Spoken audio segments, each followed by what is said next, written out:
지금 우리가 살고 있는 시대를 종교사역적으로 분류해서 정의하여 얘기한다고 한다면 아마 탈종교화의 시대 속에 살고 있다고 말할 수 있을 겁니다. 탈종교화란 인간은 기본적으로 종교적인 존재이긴 하지만 종교적인 힘과 역할의 시대는 사라지고 그 자리를 대신하여 인간의 과학과 기술과 물질이 그리고 인간의 욕망이 자리 잡은 시대를 말합니다. 그러게 지금의 시대는 예수를 믿으라고 해도 믿지 않는 시대입니다. 예전만 해도 교회가 문 열면 교회에 많은 사람들이 모여서 하나님 앞에 예배드렸지만 지금의 시대는 오라 해도 오지 않는 시대가 지금의 시대입니다. 탈종교화 시대에 나타나는 여러 가지 특징 가운데 대표적인 특징이 세 가지가 있습니다. 그 하나가 뭐냐? 절대적인 진리를 부정합니다. 절대적인 것에 대한 부정의 시대입니다. 여러분, 왜 기독교가 도전받습니까? 하나님이 절대자 되시고 말씀이 절대적인 진리라는 것에 대해서 세상의 사람들이 받아들이지 않기 때문입니다. 예수만 구원의 주가 되신다? 이거 받아들이지 않습니다. 그러게 다른 종교도 구원이 있다고 얘기합니다. 그런데 우리 기독교는 아니라고 얘기하지 않습니까? 하나님이 절대적인 분이요, 말씀이 절대적인 진리요, 구원 오직 예수님만이 우리의 구원의 주가 되신다는 이 절대적인 진리, 양보할 수 없는 진리이기 때문에 기독교가 도전받는 겁니다. 또 하나 있다고 한다면 편리함입니다. 디지털 시대가 가져오는 삶의 안락함과 편리함. 여러분, 우리 얼마나 편리한 시대에 삽니까? 스마트폰 하나는 다 문제가 해결됩니다. 예전에 외국에 나가도 언어에 대한 두려움이 있었는데 지금은 그렇지 않습니다. 아무 데 나가서 어떤 언어든지 얘기하면 그 나라의 언어로 번역되어 들려지게 됩니다. 요즘 군대에서 복음을 전하시는 군목님들의 가장 큰 어려움이 뭐냐? 우리 장병들이 교회에 안 온다는 겁니다. 이유가 뭐냐 그랬더니 예전에는 주일만 되면 교회에 와서 하나님의 말씀을 듣고 찬송도 하고 열심히 찬양도 했는데 요즘에 금요일날 오후만 되면 스마트폰을 나눠준답니다. 그러면 내부반에서 스마트폰 하느라 스마트폰이 교회 가는 것보다 더 재미있거든요. 그 편안함, 그 안락감 때문에 교회에 장병들이 오는 수가 점점 줄어든다는 안타까운 이야기입니다. 편리함, 디지털의 시대의 모습입니다. 또 하나 있다고 한다면 양극화 시대라고 하는 겁니다. 다 둘로 갈라져 있습니다.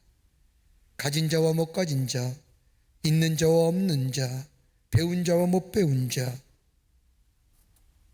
양극화 시대, 갈라진 시대, 이게 바로 탈종교화 시대, 지금의 시대가 갖는 시대적 특징의 모습이라고 이야기합니다.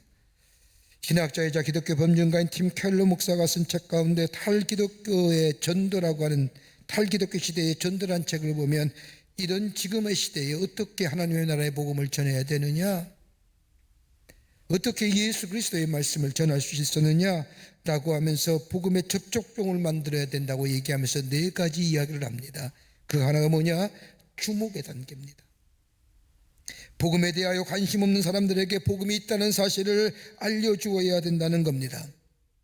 여러분, 절대적인 진리가 사라진 시대, 편리함과 안락함 속에 양극화의 시대에 살고 있는 지금의 시대 속에 인간이 가지고 있는 삶의 허무와 그리고 상실의 시대, 이걸 해결해 줄 수 있는 기쁜 소식이 있다는 사실을 저들에게 전하여 줘야 된다는 겁니다. 알려줘야 된다는 겁니다.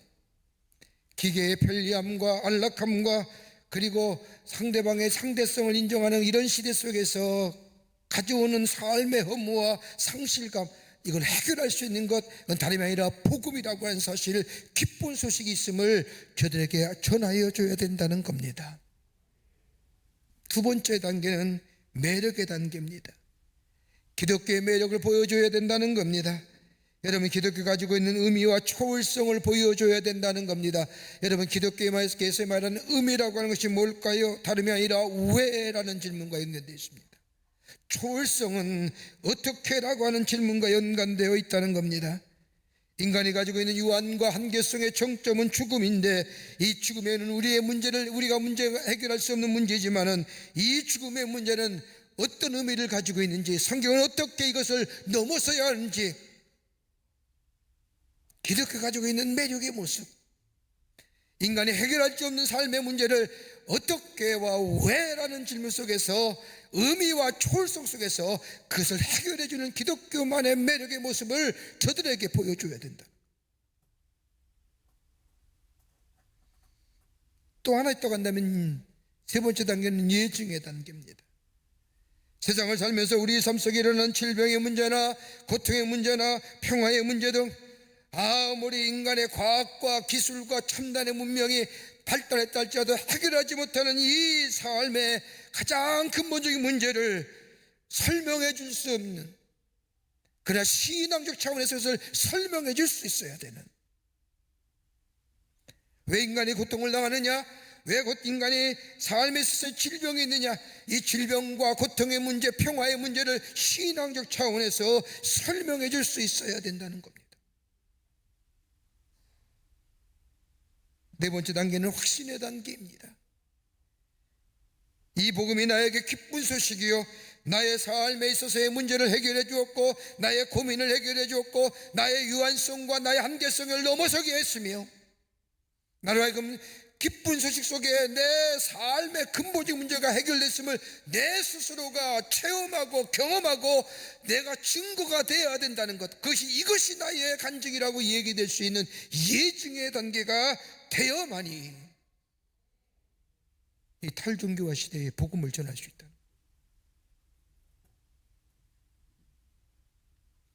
철학자이며 수학자인 파스칼은 이야기하기를, 하나님을 제대로 알지 않고는 내가 누구인지를 알 수 없다. 또 내가 누구인지를 알지 못하면 인간은 필연적으로 불안할 수밖에 없고 허무할 수밖에 없다고 말한 것처럼, 내가 누구인가를 바로 안다는 것, 자기 존재의 이유와 목적 그리고 존재의 최후에 대하여 알기 위해서는 다른 것이 아니라 하나님을 알아야 된다는 겁니다. 하나님을 알기 위해서는, 나를 알기 위해서는 하나님을 알아야 된다는 겁니다. 하나님과 깊은 영적인 교제, 만남과 인격과 인격의 관계성 속이야말로 나의 아담의 정체성을 알 수 있다는 길입니다. 오늘 우리가 함께 읽은 본문의 말씀은 예수님께서 제자들을 세상에 보내시면서 하신 말씀입니다. 그래서 마태복음 10장의 말씀을 가리켜서 파송장이라고 말합니다. 하나님의 백성의 정체성에 관한 말씀이기도 하지만 예수님께서 당신의 제자들을 세상에 보내시는 파송의 말씀입니다. 근데 마태복음 10장 1절의 말씀 읽다 보면 세 가지의 중요한 단어가 발견됩니다. 마태복음 10장 1절의 말씀을 보면 예수께서 그 12제자를 부르사 더러운 귀신을 쫓아내며 모든 병과 모든 악한 것을 고치는 권능을 주시느니라. 세 가지의 귀한 단어가 나옵니다. 하나는 부르시고, 하나는 주시고, 하나는 보내시고. 영어의 성경에 표현하면 calling 하셨고, giving 하셨고, sending 하셨다. 예수님께서는 12제자를 부르신 다음에 저들 속에 귀신을 쫓고 병을 고치는 능력을 주실 뿐만 아니라 저 잃어버린 양들에게 가서 복음을 전하라고 보내셨다는 겁니다. 이렇게 본다면 제자들은 부르심을 받은 자요, 능력을 받은 자요, 그리고 보내심을 받은 자가 됩니다. 이것이 바로 예수님의 제자들의 정체성입니다. 제자들의 정체성일 뿐일 걸까요? 오늘 이 시대에 살고 그리스도인의 우리들의 정체성도 바로 여기에 있습니다. 하나님 우리를 불러주셨습니다. 내가 거기에 응답했습니다. 그리고 세상을 이길 능력을 우리에게 주셨습니다. 그리고 그 부르심과 하나님이신 능력을 가지고 주님이 원하신 곳에 우리를 보내시고 계시는 겁니다. 부르신 자가 있으면 부른 그 사람의 책임을 집니다. 보내신 자가 있다면 보낸 자가 보냄을 당한 자의 운명을 책임져 줍니다. 여러분 가만히 보십시오. 우리의 자녀들에게 이래라 저래라 하면 그것에 대한 책임은 자녀가 지는 것이 아니라 부모인 우리가 책임을 집니다. 오늘 주의 말씀 불러주시고 그리고 주시고 보내신 이 귀한 말씀에 순종하는 자, 이게 바로 그리스도인의 정체성이요 예수의 제자의 정체성입니다. 근데 오늘 본문의 말씀을 읽은 본문의 말씀을 종합해 보면 이렇게 부르시고 주시고 보내실 때에 그냥 주신 것이 아니라 오늘 여기 말씀을 보면 내가 너와 함께 아니라 내가 너를 보낸다고 하는 말씀은 내가 너와 함께 하겠다고 하는 말씀이요, 내가 너와 함께 할 뿐만 아니라 너희가 관원에 끌려갈 때에, 공회에 가서 매를 맞을 때에, 신문을 받을 때에 어느 극한 상황에서도 두려워하지 말라. 그리고 무슨 말할까 걱정하지 말라. 내 입에서 말이 나오리라. 그 말은 내가 하는 것이 아니라 내 속에서 내가 하느니라. 성령이 하는 일이라. 함께 하실 뿐만 아니라 성령으로 동행하셔서 함께 걸어가심으로 염려하지 말라고 말씀하실 뿐만 아니라 담대한 마음을 가지고 정면으로 저 세상을 향하여 나아가라고 얘기하고 계신 겁니다. 이게 오늘 본문 말씀의 주제입니다. 근데 그 다음에 하시는 말씀이 오늘 읽은 10장 16절서부터의 말씀입니다. 이렇게 우리를 부르시고 주시고 보내신 우리 예수님 16절의 말씀을 보면 내가 너희를 보냄의 양의 이리 가운데 보냄과 같도다라고 말씀합니다. 부르시어 권능을 주시고 하나님의 나라의 기쁜 소식을 전하기 위해서 보내시는데 많은 사람이 듣기 좋아하는, 정말 듣기를 원하는 사람, 정말 하나님의 말씀이 전파될 때 마치 스폰지처럼 받아들이는 사람, 그런 사람들에게 가서 복음을 전하게 하신 것이 아니라 오늘 여기 말씀을 보면 이리 가운데 보내신다고. 왜 굳이 이리 가운데 보내실까요? 왜 굳이 하나님은 우리를 이리 가운데 보내실까요? 성경은 이것이 우리를 향한 하나님의 사랑이라는 겁니다. 여러분, 이스라엘 사람들, 특히 히브리인들의 자녀 교육을 보면 어머니의 사랑에는 두 가지 것이 있다고 합니다. 하나는 돌봄입니다. 신체적으로 건강하게 잘 자랄 수 있도록 돌봄입니다. 케어하는 겁니다. 또 하나 있다고 한다면 세워줌입니다. 빌드업하는 겁니다. 잘 돌봐줄 뿐만 아니라 자녀들의 소질이나 자녀들의 재능을 잘 세워지도록, 잘 살려서 훌륭한 성숙한 인격의 소유자 되도록 세워줘가는 것. 자녀의 미래를 생각하며 자녀를 세워가는 것입니다. 여러분, 그래서 자녀들의 입맛도 어머니가 만드는 것이요, 습관도 어머니가 만드는 것이요, 신앙도 어머니가 가르친 것이라고 말하는 이유가 여기에 있는 겁니다. 세워져 가게 하는 것. 여러분, 예수님의 제자들 보십시오. 예수님의 제자들이 신학을 공부해서 하나님 나라의 복음에 대하여 변증을 할 수 있는 사람도 아닙니다. 예수님으로부터 부름받은 지도 얼마 되지 않았습니다. 구원된 백성으로서의 믿음도, 하나님의 나라에 대한 확신도, 더 나아가 예수님께서 하나님 나라에 말씀하실 때 하나님 나라가 무엇인지도 알지 못하는 사람들, 그런데 이들을 하나님이 부르셔서 주시고 그리고 저 세상을 향하여 오늘 말씀대로 가면 이리와 같은 세상으로 보내신다는 것은 다름이 아니라 저들의 믿음을 견고하게 하시고 저들을 하나님의 사람으로 세워주실 뿐만 아니라 저 세워주심을 통하여 이 땅에 하나님 나라의 복음이 널리 확장되기 위한 하나님의 특별한 계획이요, 하나님의 사랑하심의 방법이라는 겁니다. 그러지 않습니까? 자녀들 사랑하면 힘든 일도 시키고 고생도 시키고 어려운 일도 겪어하고 사랑하시기에. 여러분, 지금 우리가 사는 세상은 어떤 세상일까요? 진리가 부정당하는 시대요, 참과 거짓이 구분되지 않는 세상이요, 그뿐 아니라 물질이 중심이 되는 세상이요, 물질이 없으면 인간도 아닙니다. 물질이라는 것이 없으면 역할을 할 수 없을 정도로 제도와 시스템이 우리 주변을 감싸고 있습니다. 물질이 마치 심처럼 되어버린 세상. 그뿐 아니라 이 세상의 이데올로기들이 사상과 생각과 마음을 빼앗아가 버립니다. 우리의 지성과 이성을 변해버리고 만듭니다. 순수한 마음과 정성을 변질시킨 시대 속에 드라마나 뉴스를 보면 나도 모르게 자연스럽게 주님을 찾게 되고 찬송과 기쁨이 있는 것이 아니라 흥분하게 만들고 세상을 원망하게 만들고 증오와 분노가 가득 찬 이 세상들, 참소하며 마음에 상처 주며 이 세 속에 예수의 사람으로 산다는 게 쉬운 일이 아닙니다. 그럼에도 불구하고 부르셔서 권능을 주시고 우리를 이 세상 가운데 보내신 이유가 뭘까요?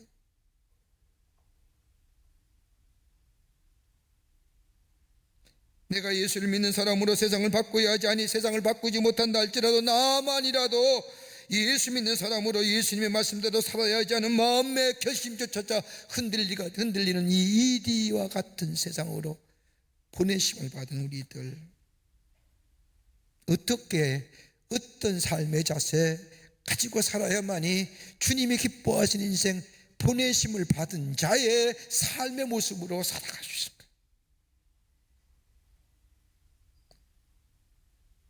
오늘 함께 말씀을 나누며 함께 기도 제목을 삼고 다시 한번 결단하기를 간절히 소망합니다. 첫째는 뭐냐? 양 같은 존재로 보내심을 받은 자들이라는 겁니다. 우리 양 같은 존재입니다. 마태복음 10장 16절 말씀을 보면 보라 내가 너희를 보내며 양을 이리 가운데 보냄과 같도다. 성경에 나오는 동물 가운데 가장 대표적인 동물이라고 한다면 양일 겁니다. 제단의 제물로 드려지는 동물이요, 양은 목자 없이 살 수 없는 동물로 하나님과 우리의 관계를 얘기할 때에 양과 목자의 관계로 우리를 설명하는 그 양. 근데 성경에 나타난 양은 어떤 동물입니까? 몇 가지로 나눠보면 천성적으로 착한 동물입니다. 순진하고 약한 동물뿐만 아니라 단순하기까지 합니다. 그리고 무능합니다. 양은 뿔도 없습니다. 사나운 뿔도 가지지 않았습니다. 날개도 없을 뿐만 아니라 양에게는 다른 동물을 해칠 만한 독도 없습니다. 그저 순진하고 약하고 성정형입니다.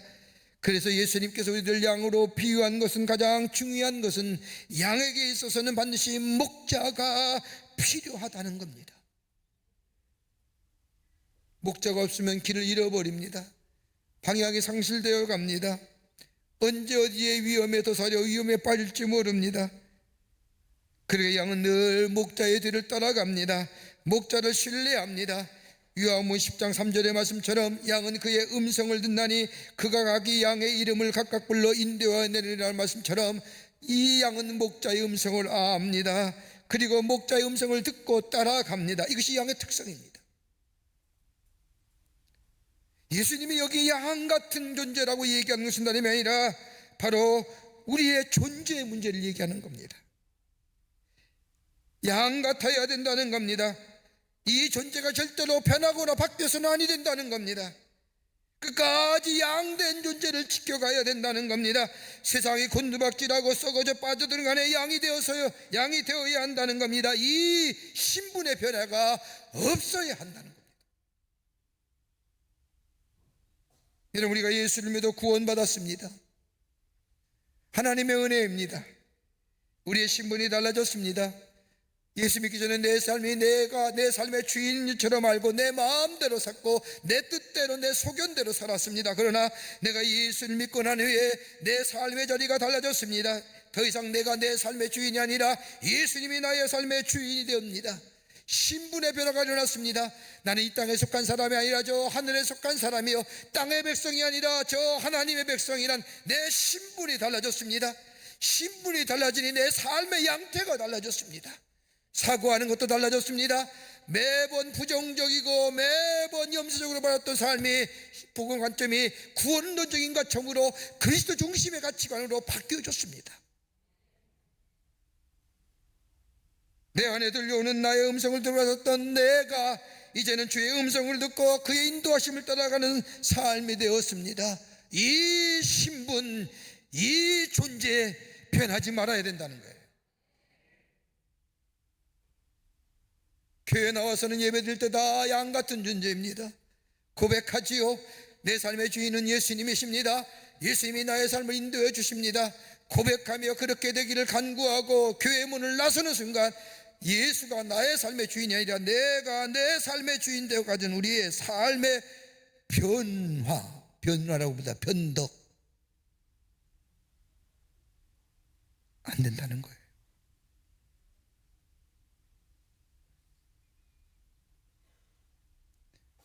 주의 음성을 듣고 살아야 됩니다. 주의 음성 따라 살아야 됩니다. 우리가 잘 알고 있는 시편 23편의 말씀을 보면 내가 비록 사망의 음침한 골짜기를 다닐지라도 라고 하는 말씀이 있습니다.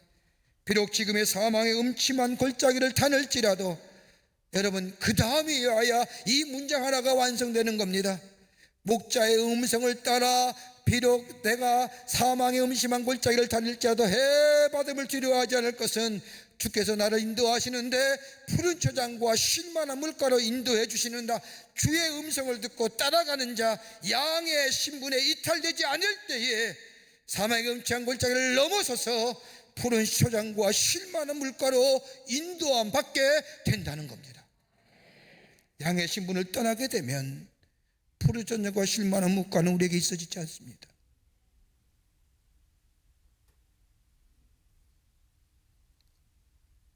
마지못해가 아니라 목자의 음성을 알듯이 신뢰하는 마음으로 그 음성을 따라 살아가는 사람. 여러분, 하나님의 사람은 하나님의 말씀으로 사는 겁니다. 하나님의 말씀이 들려줘야 거기에 구원이 일어나게 되는 겁니다. 믿음은 들음에서 나며 들음은 그리스도의 말씀이라고 하는 말씀처럼 하나님의 말씀을 듣게 될 때에 거기에 삶의 윤택함이 있고 깨끗함이 있고 저 세상을 이기는 능력의 역사가 거기서 일어나는 겁니다.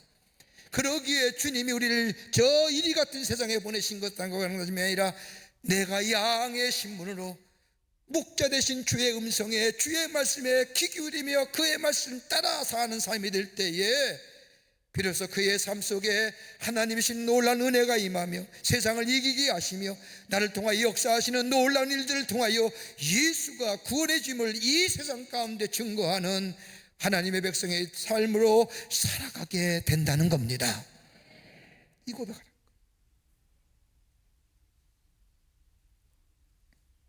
두 번째는 지혜로워야 된다는 겁니다.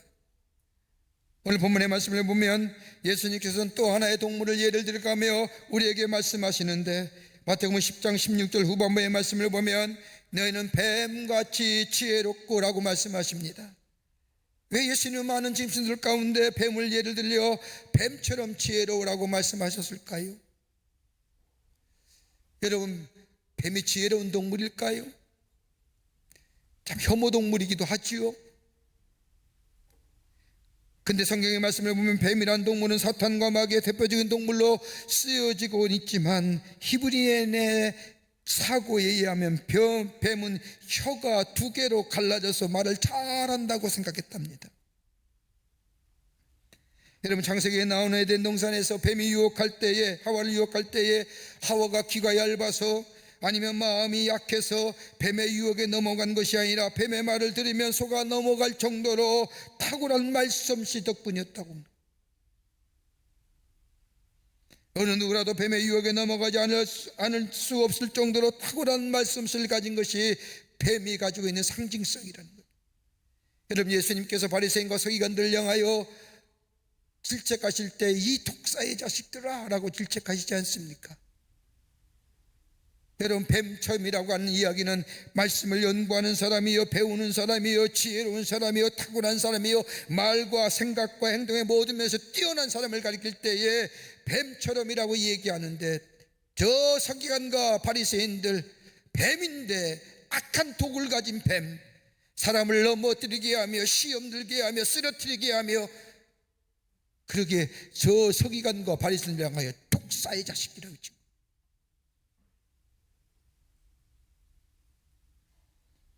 파충류를 연구하는 학자들에 의하면 뱀이란 동물은 열악한 환경 속에서도 잘 견디는 동물 가운데 하나라는 겁니다. 그 몸 가지고 못 가는 데가 없습니다. 헤엄도 잘 치고 나무도 잘 탑니다. 숲을 다닐 때 보면 얼마나 빠른지 모릅니다. 어떤 어려운 여건 속에서도 잘 견디어내는 동물 가운데 하나입니다. 그러게 예수님은 저 히브리인들이 내려왔던 전통적인 이야기, 생각, 사고들을 인용하셔서 뱀처럼 지혜로워야 된다. 여러분, 지혜는 어디서부터 옵니까? 우리가 배우고 경험되는 것이 지식이라고 한다면 지혜는 위로부터 즉 하나님과의 관계성에서 얻어지는 것이 지혜입니다. 여러분, 지식이 많다고 해서 지혜가 많은 것 결코 아닙니다. 그리고 배운 지식이 부족하다고 해서 지혜가 없는 것이 아닙니다. 하나님과의 깊은 영적인 교제와 인격적인 관계가 있어지게 될 때에 위로부터 내리는 지혜가 있어지게 되고, 거기에 바른 판단력과 분별력과 더불어 그의 인생이 균형 잡힌 인생으로 살아가게 됩니다. 쏠리는 인생이 아니라 치우치는 인생이 아니라 균형 잡힌 인생으로요, 바른 선택과 바른 분별력을 가지고 바른 결단하며 살아요. 굴곡진 지식이 아니라 왜곡된 지식이 아니라.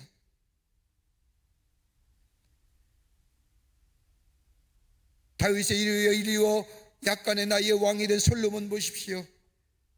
약간의 나이에 다윗의 뒤를 이어 왕이 된 솔로몬, 여러분, 열왕기의 이스라엘 역사 가운데 가장 왕의 표준점이 누구냐? 다윗입니다. 그가 다윗처럼 행하였다라고 하면 잘한 왕, 훌륭한 왕입니다. 그런 아버지의 뒤를 이어 이스라엘의 왕이 된 솔로몬, 약간의 나이에 이스라엘 백성을 다스리기가 쉽지 않았습니다. 그는 처음문에 하나님 앞에 왕이 된 후에 처음으로 드린 예배 기도에 제단을 쌓고, 하나님 내게 지혜 주십시오.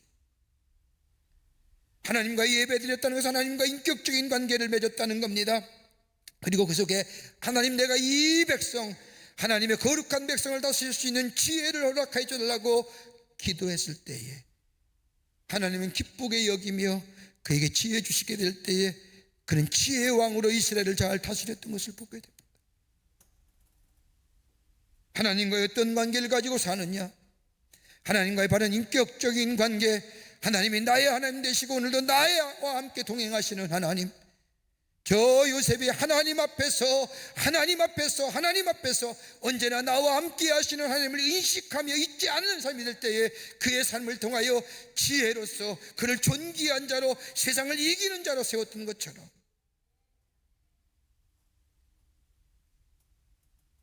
하나님을 인식하며 잊어버리지 아니하며 하나님과 인격적이며 하나님과 늘 대화하며 살아가는 잘 될 때 하나님이 위로부터 내리는 지혜가, 그 지혜가 그로 하여금 담대한 자로, 저 옥중에 저 간원에 끌려가고 저 사람들에게 넘겨주고, 그래서 무슨 말 할까, 어떻게 얘기할까, 그럴 때에도 성령이 그의 삶을 주장하시어 위로부터 주시는 지혜로 말하게 하시는 역사.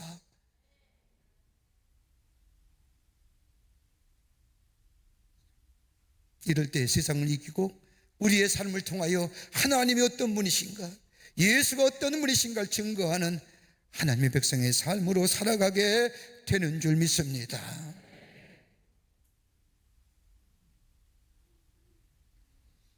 끝으로 순결함이 있어야 됩니다. 예수님은 또 하나의 동물을 통하여 그리스도인의 삶의 자세가 어때야 되느냐, 저 세상에 보내신, 이리 같은 세상에 보내신 하나님의 백성의 삶이 어떠한 삶의 모습이 되어야 하나 가르치셨는데, 순결함이 있어야 된다고 합니다. 마태복음 10장 16절 말씀에 비둘기같이 순결하라고 말씀하십니다. 여러분, 비둘기라고 하면 이분들에게 있어서는 정절을 얘기합니다. 순결함을 얘기합니다. 여러분, 비둘기는 한번 짝을 맺으면 영원히 그 짝과 함께 산다고 합니다. 수컷이 죽은 후에도 끝까지 정절을 지키는 동물이 비둘기라고 합니다. 요즘은 비둘기가 혐오 동물, 이렇게 지저분하게 만드는 동물 이렇게 취급하지만, 성경에 나타난 비둘기는 평화의 상징이기도 하지만은 정결, 순결의 모습을 얘기합니다. 하나님이 죄악에 관영한 세상을 홍수로 심판하신 후에 노아의 홍수에 암수 한 쌍씩 다 동물을 집어넣고 물이 다 가라앉을 즈음에서 이 노아의 배에서 저 첫 번째는 까마귀를 내보냅니다. 까마귀는 날아가더니 돌아오질 않는 겁니다. 뒤를 이어 비둘기를 내보냈더니 한 바퀴 돌더니 잎사귀를 물고 돌아오더라는 겁니다. 왜 안 돌아왔을까? 까마귀가 왜 안 돌아왔을까요? 그냥 내려오는 이야기 가운데 까마귀가 돌아오지 않는 이유는 다름이 아니라 까마귀는 저 아무데나 날아가서 앉아 먹느라고 돌아오지 못했고, 비둘기는 아무데나 앉아서 먹지 않게 돌아왔다고. 일리가 있는 얘기예요. 그리스도의 삶은 어떠한 삶이냐? 순결한 삶이에요. 여러분, 예수 믿고 그리스도인이 되었다는 것이 무엇을 말합니까? 여러분, 주인이 바뀌었다는 겁니다. 예수를 믿는다는 것은 나의 삶의 주인이 바뀌었다는 것을 말합니다. 이전에는 내 인생의 주인이 나였다고 한다면 예수를 구주로 영접한 사람은 예수님이 내 삶의 주인 되심을 고백하며 예수와 함께 사는 인생입니다. 더 나아가 예수님과 함께 영원히 사는 삶이 되었다는 겁니다. 죄와 사망으로 영원히 죽을 수밖에 없는 우리들을 건져주셔서 우리들에게 영원한 생명을 허락해 주신 것, 우리 안에 영생이 있다는 사실을 믿고 그 영생을 사는 인생, 더 나아가 다가올 미래에 신령한 것을 사모하며 삽니다. 저 멀어져가는 세상의 것에 안타까워하며 세상의 것들에 대하여 미련을 갖는 것이 아니라 저 다가올 저 하나님이 약속하신 저 신령한 것들, 미래의 아름다운 것들을 바라보며 기대하며 그것을 인하여 감사하며 사는 인생들, 이게 그리스도인이라는 거예요. 그러기에 시편 1편의 고백처럼 저만한 자리에 자리에 앉지 아니하고 교만한 자리에 자리에 앉지 아니하고 죄인의 자리에 앉는 이유가 뭐예요? 신령한 것을 사모하기. 내 삶의 주인은 내가 아니라 예수 그리스도이기에 정결함과 깨끗함과 순결한 마음속에 청결한 자의 삶. 그리고 예수님께서 산상수에서 말씀하시기를 마음이 청결한 자는 하나님을 볼 것이요라고 말합니다. 여러분, 청결하다는 게 어떤 걸까요? 청결하다고 하는 것은 저 히브리어 헬라어로 얘기한다면 다른 것이 아니라 카다로스라고 얘기하는데, 이것은 여러 가지 의미가 내포 있지만 대표적인 것이 아니라 새 것이 아니에요. 더러워졌어요. 그런데 씻어서 깨끗하게 만들어진 상태.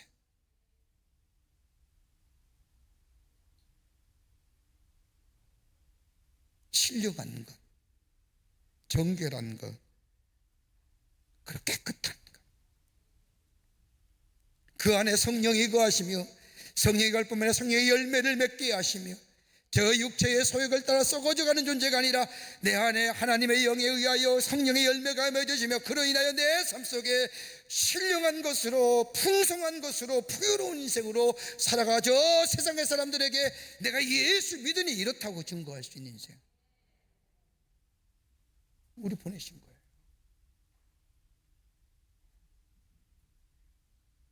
이런 이야기가 있습니다. 예수님께서 부활 승천하신 뒤에 초대교회의 핍박이 심해지자 하늘나라에서 이를 살펴보던 예수님과 천사 가브리엘이 이런 대화를 나누었다고 합니다. 가브리엘이 세상을 가만히 들여다보니까 예수를 믿는 사람들이 핍박을 당하고 그리고 나약해지고 쓰러지기도 하고 죽어갑니다.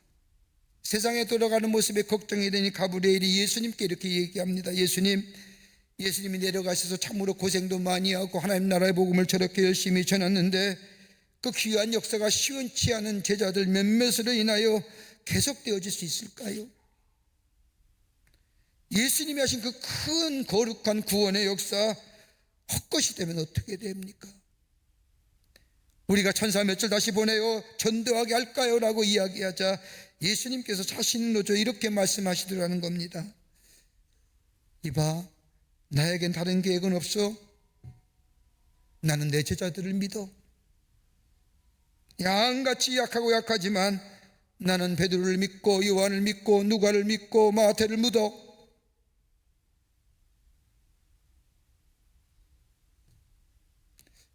오늘 우리 주님이 우리한테 하시는 말씀은 아닐까요?